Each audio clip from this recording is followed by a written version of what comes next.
গত ফ্যাসিস্ট সরকারের আমলে ইচ্ছামতো নির্বাচনী এলাকার সীমানা নির্ধারণ করা হয়েছে। এগুলি নিয়ে বিভিন্ন রাজনৈতিক দলের পক্ষ থেকে কমপ্লেইন আছে। এখন আমাদের সীমানা নির্ধারণ সংক্রান্ত যে আইন আছে সেখানে একটা ক্ল্যারিক্যাল মিস্টেকের কারণে এটা নিয়ে নির্বাচন কমিশন কাজ করতে পারছিল না। তো নির্বাচন কমিশন রিকোয়েস্ট করেছে, তারা এই আইনটা প্রপোজ করেছে। এখন আমরা ওই অ্যামেন্ডমেন্টটা করে দিয়েছি। এখন সীমানা পুনর্নির্ধারণ সংক্রান্ত নির্বাচন কমিশনের যে সাংবিধানিক দায়িত্ব আছে সেটা তারা ইচ্ছা করলে এই আইনটা আপনার গেজেট নোটিফিকেশন হওয়ার সাথে সাথে শুরু করে দিতে পারবেন 2-4 দিনের মধ্যে। ডিজিটাল সিকিউরিটি অ্যাক্ট সম্পর্কে আপনাদের একটুখানি কয়েকটা জিনিস একটু ধারণা দিই। প্রথমবারের মতো ইন্টারনেটকে নাগরিক অধিকার হিসাবে স্বীকৃতি দেওয়া হয়েছে। দেশে প্রথমবারের মতো অনলাইন জুয়া নিষিদ্ধ করা হয়েছে। প্রথমবারের মতো সাইবার স্পেসে নারী শিশু নির্যাতন এবং যৌন হয়রানিকে শাস্তিযোগ্য অপরাধ হিসেবে স্বীকৃতি দেওয়া হয়েছে। এবং এই আগের যে আইনটা ছিল ডিজিটাল সিকিউরিটি অ্যাক্ট, সেখানকার 9 এবং এই 9টা ধারায় ছিল কুখ্যাত ধারা। এই ধারাগুলোতে 95% মামলা দায়ের হয়েছিল। এই মামলাগুলো এখন স্বয়ংক্রিয়ভাবে বাতিল হয়ে যাবে। এছাড়া কিছু কিছু যে আর্টিকেল আছে সেগুলিকে পরিবর্তন করা হয়েছে এবং স্পিচ বা কথা বলে বা মতামত প্রকাশ করে যে অপরাধ, সেখানে মাত্র 2টা অপরাধ রাখা হয়েছে। একটা হচ্ছে নারী ও শিশুর প্রতি যৌন নির্যাতনমূলক কন্টেন্ট প্রকাশ, হুমকি দেওয়া। আর এটা হচ্ছে ধর্মীয় ঘৃণা ছড়ানো, যে ঘৃণা ছড়ানোর মধ্যে দিয়ে সহিংসতাকে উস্কে দেওয়া হয়। মানে ধর্মীয় ঘৃণাও এটাকে একটা খুব কঠোরভাবে সংজ্ঞায়িত করা হয়েছে যাতে ভুল বুঝাবুঝি না হয়, কেউ কাউকে হয়রানি করতে না পারে।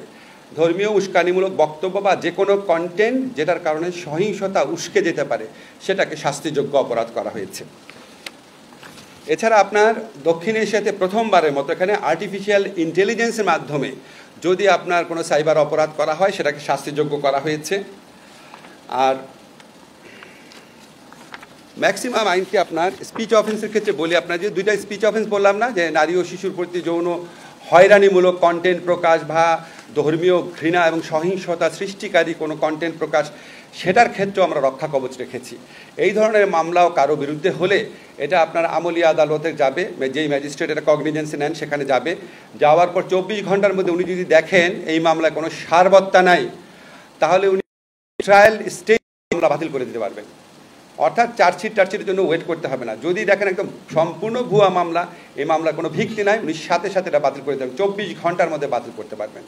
এছাড়া আমরা এই অপরাধগুলোকে আপনার আমলযোগ্য অপরাধ রেখেছি এবং কিছু কিছু ক্ষেত্রে আপোষযোগ্যও রেখেছি।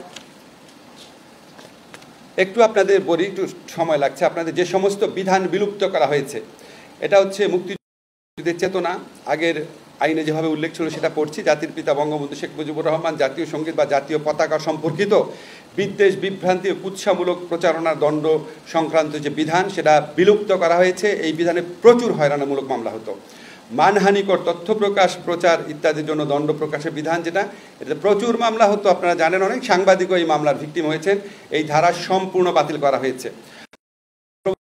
ল অ্যান্ড অর্ডার সিচুয়েশন, আইন শৃঙ্খলা পরিস্থিতির অবনতি ঘটতে পারে এই ধরনের কোনো কন্টেন্ট বা কথাবার্তা বলা, এটা কেন প্রচুর মামলা হতো, এটাও সম্পূর্ণ বিলুপ্ত করা হয়েছে। আক্রমণাত্মক, মিথ্যা বা ভীতি প্রদর্শক তথ্যবার্ত প্রকাশ ইত্যাদিকে সম্পূর্ণ বিলুপ্ত করা হয়েছে। যেগুলি বিলুপ্ত করা হয়েছে 9টা ধারার মধ্যে সবচেয়ে বেশি যেগুলিতে মামলা হতো শুধু সেগুলি আমি উল্লেখ করলাম।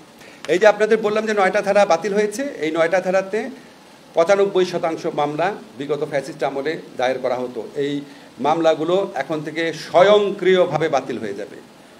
স্বয়ংক্রিয়ভাবে এই যেদিন গেজেট নোটিফিকেশন হবে তার আগের দিন পর্যন্ত এই 9টা ধারায় যত মামলা হয়েছে তা স্বয়ংক্রিয়ভাবে বাতিল হয়ে যাবে। এছাড়া ইতিপূর্বে বিভিন্ন ধারায় যে মামলা করা হয়েছিল কিছু কিছু ধারায়, সেই সমস্ত ধারার মামলাও বাতিল হয়ে যাবে। যেমন সাইবার সন্ত্রাসী কার্য সংগঠনের অপরাধ দণ্ড,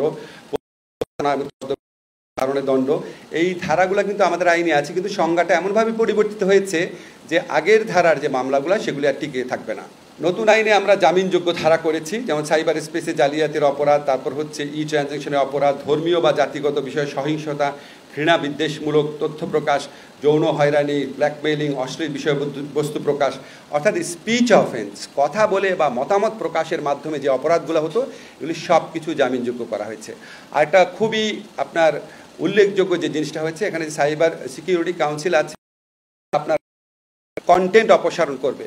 কোনো আক্রমণাত্মক বা অপরাধমূলক যদি কন্টেন্ট থাকে সেই কন্টেন্ট যে অপসারণ করবে সেটার জন্য যে অথরিটি এস্টাবলিশ করা হয়েছে সেই অথরিটিতে সিভিল সোসাইটির মেম্বার থাকবে। এই বিধান সংযোজন করা হয়েছে এবং এই অথরিটি কোনো কন্টেন্ট অপসারণ করার পরে, ধরেন কোনো একটা মানবাধিকার প্রতিষ্ঠানের কন্টেন্ট অপসারণ করলো, তখন এটা 24 ঘন্টার মধ্যে আদালতের অনুমতি নিতে হবে। অপসারণ করার পর অনুমতি নিতে হবে, 72 ঘন্টার মধ্যে অনুমতি নিতে হবে। আদালত যদি বলে যে না, এই কন্টেন্ট অপসারণ করা যাবে না, তাহলে সে কন্টেন্ট পুনরায় প্রকাশ করতে হবে। আর 72 ঘন্টার মধ্যে যদি আদালত বলে, আদালতে উপস্থাপন করার পর যে না, এই কন্টেন্টটা প্রকাশ করা ঠিক হয়েছে, এটা আইনের সাথে সঙ্গতিপূর্ণ, তাহলে সেই কন্টেন্টটা অপসারিত অবস্থায় থাকবে।